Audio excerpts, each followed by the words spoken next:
When everything is up to the moral consensus and subjectivity, what's the final authority? All right, let's see it. You know what it comes down to? The moral consensus. Yes, in the absence of using force, that is the only possible option. Do more people agree with you or with him? So in America now, there's about 1 million abortions a year in America. Right. The moral consensus is that's a parasite, that's healthcare. Parasite is just rhetoric, but I would agree that the consensus is that abortion is healthcare. How can the atheist be able to usurp that? You can't, because at the end of the day, that's just your preference, dude. Where with Christians, and that's why it was Christian abolitionists in the 1800s that freed the slaves. Why? Not because of what I think, but because the Word of God says. No, Christian abolitionists in the 1800s did not contribute to the abolishing of slavery in the United States because the Word of God says so, because the Word of God does not say so. There's no plausible case to make that any part of the Bible or any combination of parts of the Bible were composed with the intent of critiquing, criticizing, undermining, or prohibiting the practice itself of buying, selling, and owning other human beings. From beginning to end, the Bible condones or outright endorses the practice of slavery. If the Word of God said slavery was bad, it would not have taken over 1,000 years for Christians to decide that slavery was bad. What happened in the 1800s is that enough Christians arrived at the consensus view that they ought to interpret the Bible as opposing slavery. Now, that is a renegotiation of what's in the Bible, and that's why it took well over 1,000 years for Christians to arrive at that consensus. But that demonstrates that even the evidence to which you're appealing for the notion that the Bible is the ultimate authority rests finally on a consensus that took over 1,000 years to arrive at. And I just think it's very dangerous. You can search up too. The bloodiest century in the entire world was the 20th century. Mao, Stalin, Hitler, Lenin. These were inspired by what? Christian values or atheistic values? Atheists, man.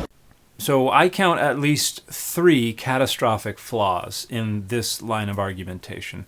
And the first is the laughably myopic and naive notion that the motivations of Mao, Stalin, Lenin, and Hitler can all be reduced to a simple binary of either Christian values or atheist values. That is laughably ignorant, and it brings up the second concern, the notion that there are values that are inherently or innately Christian or atheist. There are not. There are certainly Christian and atheist identity politics that can become entangled with a variety of different values, but that's going to be contextual. And this is why, for instance, throughout the overwhelming majority of the history of Christianity, being pro-slavery was a Christian value. And it's only within the last century and a half or so that being against slavery has become a Christian value. Similarly, the majority of atheists around the world today would probably count things like freedom and equality as atheist values, and that would overlap with what a lot of people would identify as Christian values. So it's going to change from time to time and from place to place and person to person and circumstance to circumstance. So it's more about the identity politics than the notion that there are values that are inherently Christian or inherently atheist. And this brings up the third catastrophic flaw, the absolutely asinine notion that all of these men were motivated by atheist values. These were men motivated by a thirst for power and an authoritarian worldview.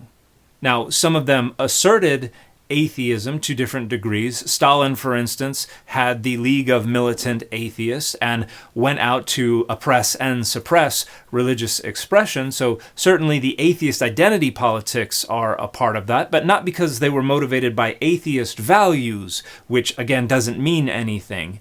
They were motivated by a thirst for power and an authoritarian worldview. And then we could go to Hitler, who quite explicitly claimed in his rise to power that he was there to protect Christian values. Now, that's not how he felt personally, but he wasn't an atheist. He was more of a pagan mystic. So the notion that he was motivated by atheist values is just flatly false, and he's probably responsible for more deaths than the others. But this brings up another issue. European imperialism, which ostensibly was motivated by Christian values, is responsible for more deaths than all four of those men combined, depending on how you count them. If not more deaths, at least roughly the same number of deaths. And that's supposed to be Christian values behind that, at least pre-19th century Christian values. Remember, values change depending on time, place, person, and circumstance, because there is no such thing as a value that is inherently Christian or inherently atheist. So this is a profoundly ignorant bit of rhetoric that is claiming there is some kind of transcendent authority that somehow operates independent of consensus or violence or force. There is no such authority. The Bible is certainly not that authority because, as I have pointed out and demonstrated many, many times, as a text it has no inherent meaning. Meaning is created by a reader, a listener, a viewer, and also it is open to an awful lot of interpretation, and that interpretation is going to be guided by time, place, person, circumstance. It's going to change, which again is why the Bible endorses and condones slavery, and that was a Christian value for well over 1,000 years before the consensus changed, and we decided that being opposed to slavery was going to be a new Christian value. So this person doesn't even begin to have the foggiest idea what they're talking about. And the fit for this video is the Stel Freeze Black Panther.